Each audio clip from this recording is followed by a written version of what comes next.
और इस स्टेडियम के उद्घाटन से पहले ही यहाँ पर प्रतियोगिता हो गई है और उस प्रतियोगिता में जो प्रथम, द्वितीय और तृतीय स्थान पाने वाले प्रतिभागी थे उनको सम्मान का प्रमाण पत्र भी दिया गया और सम्मान का प्रमाण पत्र देकर के ये अपेक्षा रखते हैं और विश्वास भी रखते हैं कि आने वाले समय में अभी गांव की प्रतियोगिता में लोगों ने स्थान अर्जित किया है, फिर जिले की होगी, प्रदेश की होगी, देश की होगी और दुनिया की प्रतियोगिता का भी यहाँ के बच्चे हिस्सा बने। ऐसी में शुभकामना आप सबके लिए प्रकट करते हुए यहाँ मंच पर हमारे यहाँ के लोकप्रिय सांसद आदरणीय श्री चंद्रसेन यादव जी, यहाँ के पूर्व विधायक भारतीय जनता पार्टी के वरिष्ठ नेता श्री हरिओम यादव जी और हमारे वरिष्ठ विधायक फिरोजाबाद सदर के श्रीमान मनीष असीजा जी और टूंडला के विधायक श्री प्रेम जी, हमारे नगर निगम की जो मेयर है वह भी यहाँ आई हुई है और हमारे महानगर के अध्यक्ष और जिले के अध्यक्षगण भी आए हुए हैं। मैं सबका और यहाँ सभी अधिकारीगण भी हैं, पत्रकार मित्र हैं। आज यह जो मैं पूरा देख रहा हूँ,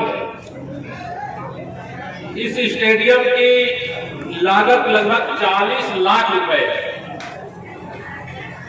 40 लाख रुपए की लागत को कैसे सदुपयोग किया जाए। जब कोई खिलाड़ी देश के लिए दुनिया का कोई मेडल जीत करके लाता, प्रदेश के लिए कोई देश का मेडल जीत करके लाता, तो उससे प्रदेश भी, जिला भी, सब लोग खुशी से झूम उठते हैं और अनेक सौगातों की बरसात उस खिलाड़ी के ऊपर सरकारों के माध्यम से, तमाम सारे समाज के संगठनों के माध्यम से किया जाता है। मुझे लगता है कि ये स्टेडियम बना देना बहुत महत्वपूर्ण नहीं है, स्टेडियम का उपयोग किया जाए ये महत्वपूर्ण है। जैसे कि मैं जानता हूं, अभी मैं आ रहा था, देख रहा था नहर में पानी है, बड़ी संख्या में बच्चे नहर में नहा रहे हैं कि तैर रहे हैं कि एक्सरसाइज कर रहे हैं, उनकी अलग एक्सरसाइज होती रहती है। मैं भी गांव वाला, इसे गांव का होने के नाते मैं इस बात को समझता हूं कि जो स्टेडियम एक्सरसाइज वाले का खेल के रूप में यानी मनोरंजन के रूप में कई बार आप इस्तेमाल करेंगे, लेकिन शारीरिक यानी हमें स्वस्थ रहना है। माननीय प्रधानमंत्री श्री नरेंद्र मोदी जी देश में एक नारा दिया था, आपको सबको याद है कि नहीं याद है, स्वच्छ भारत और स्वस्थ भारत, यानी स्वच्छता के आधार पर भी हमें स्वस्थ रहना है और कुछ फिजिकल एक्टिविटी करके भी हमें स्वस्थ रहना है। आजकल, पहले तो किसी को शुगर हो जाता था, पता भी नहीं चलता था, लेकिन आजकल अगर किसी को शुगर हो जाता है तो उसको डॉक्टर बताते हैं कि ऐसे सुबह तुम टहला करो, यही कहते हैं ना, टहलने के लिए कहते हैं। और गांव में रहने वाला व्यक्ति तो सुबह खेत ही जाता है, जिनके खेत होते खेत में जाता है, जो खेत के काम होते उन काम को करने के लिए जाता है। लेकिन बहुत सारे लोग अब खेत में काम करने में संकोच किया करते हैं, जो संकोच किया करते हैं तो वह अस्वस्थ हो जाते हैं। इसलिए मैं आप सबका आह्वान करूंगा कि आज जब मैं यहाँ पर आया हूँ उत्तर प्रदेश में भारतीय जनता पार्टी की दूसरी बार सरकार आदरणीय योगी आदित्यनाथ जी के नेतृत्व में बनने के बाद यह सुहाग नगरी के रूप में जाना जाने वाला जनपद, उसमें मुझे आने का सौभाग्य मिला और आप सबका दर्शन करने का सौभाग्य मिला। हमारी सरकार का प्रयास है कि जो गरीब आदमी उसका हक बिना भेदभाव के और बिना भ्रष्टाचार के उस तक पहुंच जाए, इसके लिए अनेक प्रकार की योजनाएं चल रही है। मैं उसका विवरण लूंगा तो मुझे अभी आयोजकगण यहाँ पे बता रहे हैं कि मेरा कार्यक्रम लगभग 1 घंटे लेट हो गया। 1 घंटे लेट हो गया,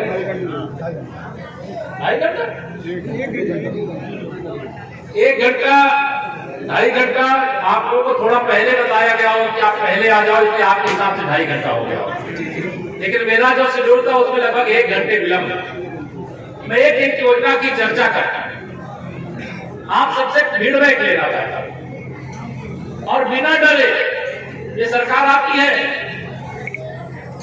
देश में प्रदेश में डबल इंजन की सरकार है और यह सरकार गरीबों के लिए, किसानों के लिए, मजदूरों के लिए समर्पित सरकार है, युवाओं के उज्जवल भविष्य के लिए समर्पित सरकार और महिलाओं के, माताओं बहनों का सशक्तिकरण करने की वाली सरकार है।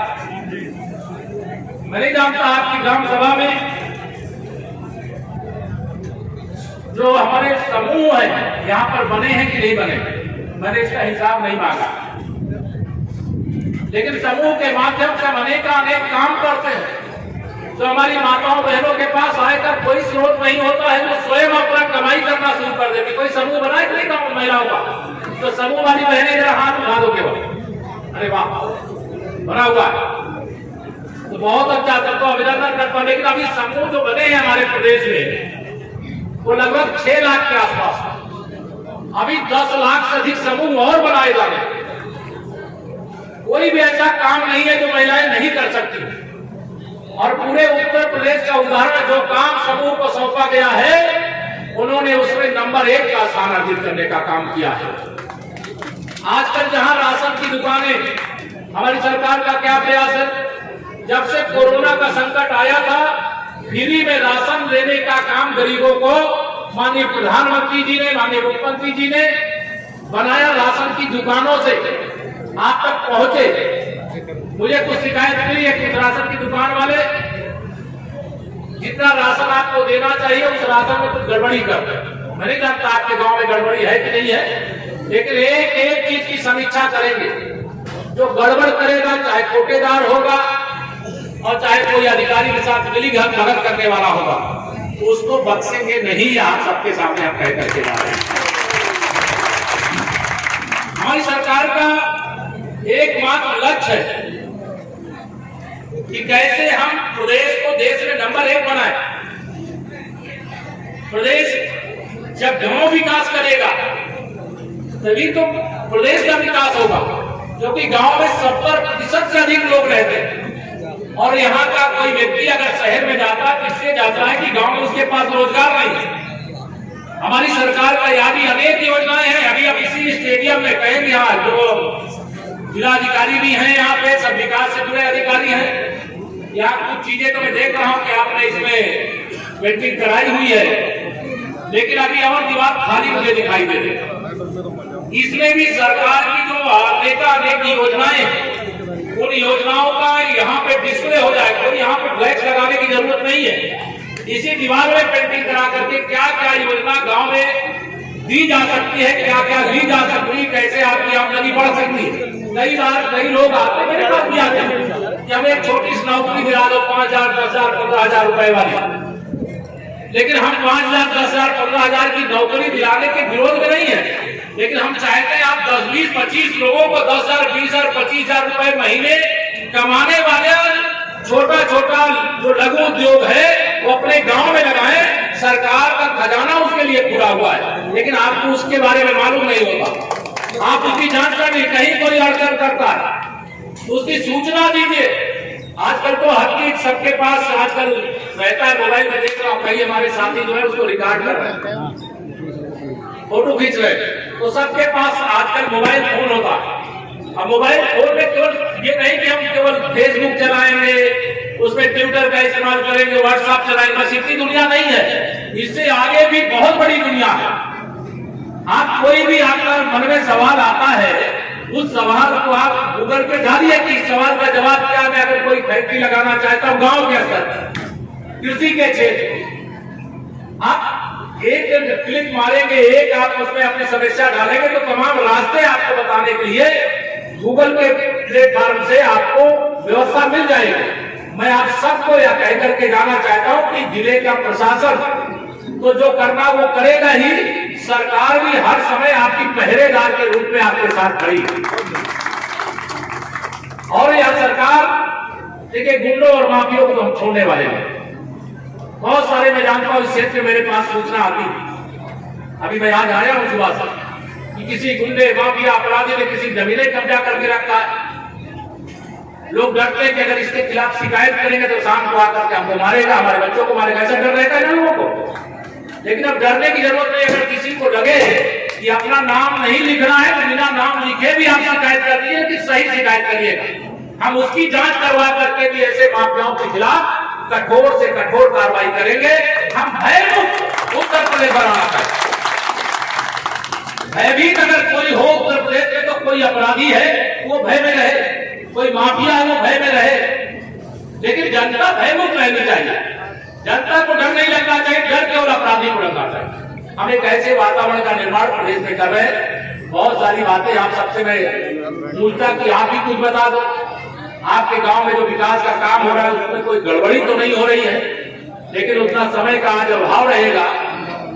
लेकिन आप में से कोई भी शिकायत है तो हमारे संगठन के जो प्रतिनिधि हैं उनको भी दे सकते हैं, हमारे जो जनप्रतिनिधि हैं उनको भी दे सकते हैं।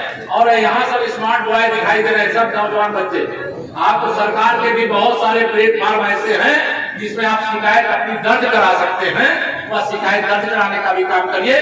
पूरी सुरक्षा भी देंगे अगर शिकायत करेंगे, और न्याय भी करेंगे भरोसा दिलाते हुए। इस जनपद को ऐसा जनपद, एक आदर्श जनपद बनाने का काम करेंगे जिसका अधिकारी ये जिला है, और इस जिले को हम उस दिशा में ले जाने में कोई कमी डबल इंजन, केंद्र में मोदी जी, प्रदेश में योगी जी, ये दोनों सरकारें मिलकर के उत्तर प्रदेश को सर्वोत्तम उत्तम प्रदेश बनाने का काम करेंगे। आप सब बड़े बुजुर्ग भी यहाँ पर बहुत सारे हैं, माताएं बहनें भी हैं, मेरे नौजवान दोस्त भी हैं जो मुझसे बड़े हैं। सबको तो मैं यहीं से सादर प्रणाम करता हूँ, लेकिन जो नौजवान उनका आह्वान करता हूँ कि आप सब इस स्टेडियम का सदुपयोग करिए। और आप अपनी क्षमता, अद्भुत क्षमता वाले लोग हैं, केवल क्षमता कई बार हनुमान जी को भी अपनी ताकत याद नहीं रहती। तो उत्तर प्रदेश के नौजवान, फिरोजाबाद के नौजवान अगर अपनी ताकत याद नहीं रखते तो ताकत याद दिलाने के लिए स्टेडियम है कि आप दौड़ कर दिखाइए, सबसे तेज दौड़ सकते हैं, आप खेल में पदक जीत सकते हैं, आप हर क्षेत्र में एक अलग स्थान अर्जित कर सकते हैं। ऐसा विश्वास करते हुए आप सब जो भी आपके जीवन में अच्छा करने की आपके मन में भावना हो उसमें आप सफल हो, यही मंगल कामनाएं करता हुआ मैं अपनी बात को यही पूरी करता हूँ। आप सबका बहुत बहुत धन्यवाद। भारत माता की, भारत माता की, बहुत बहुत धन्यवाद।